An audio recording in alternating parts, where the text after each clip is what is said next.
This breaking story kind of putting the trade negotiation hope that the markets had really flipping on its head again. The last time we spoke, earlier in the month, actually, you said a negotiated position or solution is possible, but that requires both sides to suffer more economic fallout. Is that what you anticipate will happen? Does it surprise you, this ratcheting up that we've had in the most recent news?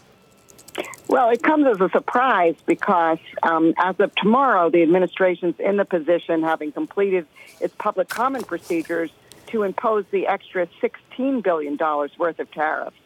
But now they're ratcheting up, according to this report, the amount of tariff they put on the $200 billion. I just wonder if the president said, I want to just go ahead with $500 billion, and his advisors told him, look, we'll ratchet up the tariff and only do $200 billion, but let us go through the public procedures, which are mandatory for this kind of action. And Wendy, we're just looking at live pictures of the president. He's hosting a Make America Great Again rally in Tampa, Florida. We'll be keenly listening out to see if he makes reference to this plan, to this $200 billion at a higher tariff rate of 25%. As a former trade negotiator, do you think this is part of the sort of gamesmanship, the game of chicken that we're seeing at the moment? We were kind of optimistic, or a lot of people were optimistic, because the US managed to reach some sort of trade détente with the EU. Is the relationship with China very different, though? I think it is very different. And when you look at the back and forth that took place in Geneva this week between the ambassador to the WTO from China and the U.S. ambassador, this is getting quite heated. And let's keep in mind, this next tranche of $200 billion includes a lot of consumer products. And so one of the reasons only a 10% tariff was proposed was to limit the impact on consumers.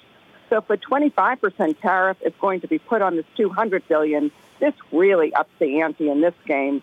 And I wonder if, the U.S. ends up losing more than China.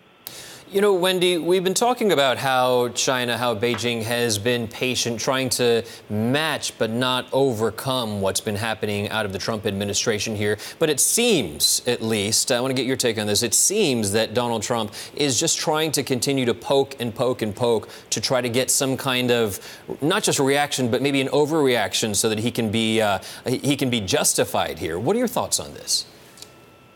That could be the case. It also could be the case he's just focused on the American reaction. And it seems that the tougher he gets on China, a lot of his supporters get more excited.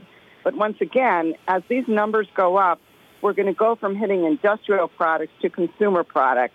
And so the hurt is going to be felt by many more Americans.